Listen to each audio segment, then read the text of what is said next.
ঠিকই আছে, আমার সাথে এমনই হওয়া উচিত, আমার সাথে এরকমই হওয়া উচিত।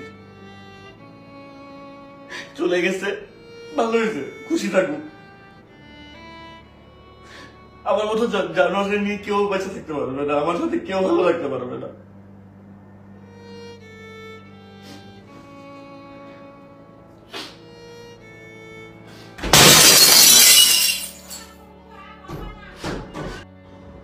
আপু তুমি আলাদা হয়ে যাও, আমি তো আমার আম্মুর বাসায় আছি। একেবারে চলে আসছো? হ্যাঁ আপু করতো তো। আমি যদি ওই দিন না সিরিয়াস হয়ে যেতাম, যে যখন বলছে যে হ্যাঁ কাজে আসবে, সবকিছু দেখতেছি না এটা প্র্যাঙ্ক করতেছে না আমার সাথে, ওরা রিয়েল, তো তখন ভাই এটা কোনো মেয়ে দেখতে পারবে না তার চোখের সামনে যে তার হাজবেন্ড আরেকটা বিয়ে করতেছে, কেউ দেখতে পারবে না। এবার আহাদ চতুর্থ বিয়ে করার সিদ্ধান্ত নেওয়ার সাথে সাথেই তিশা রেগে গিয়ে তার বাপের বাড়ি চলে গেল।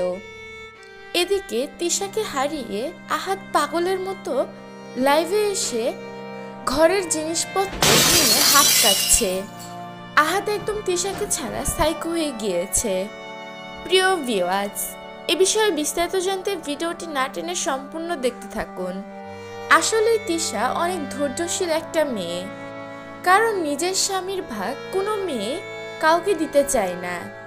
আর তিশা একের পর এক ছাড় আহাদকে দিয়েই যাচ্ছে। ঠিক এরকম ভাবেই আখিকে আহাদ বউ করেছিল। তিশা কিছু বললেই তিশাকে ব্ল্যাকমেল করতো যে সে সুইসাইড করবে, আর এরকম পাগলের মতো জিনিসপত্র ভাঙাভাঙি করত। পুরো সাইকো হয়ে গিয়েছে আহাদ। ঠিক এরকম ভাবেই চতুর্থ বিয়ে করতে চেয়েছিল আহাদ, কিন্তু তিশা আর এগুলো মেনে নেয়নি। সে তার বাপের বাড়ি চলে গিয়েছে।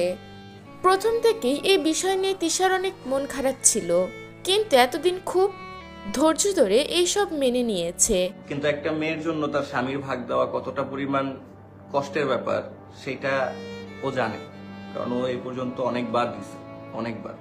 যদি তুমি লাইফটা দেখে থাকো, আমি জাস্ট তোমার এতটুকুই বলবো, তুমি চলে আসো। আমি জানি না আমি এগুলো কেন করি, আমার মধ্যে কি প্রবলেম বা কেন হইতেছে এগুলো আমি কিছুই জানি না, বা সেটা কোনোদিন আমি বলে বুঝাতে পারবো না। তিশার জন্য আমার ভালোবাসার সীমারেখা নেই, কিন্তু আমি কেন করি, আমি কেন এগুলা করি, কেন বারবার বিয়ে করতে চাই, কেন এরকম পাগলামি করি, কেন 2 দিন পর পর ঝগড়াঝাটি সিনক্রেট করি, আমি কিচ্ছু জানি না। আমার টোটাল কোনো নলেজ নাই, আমি জানি না।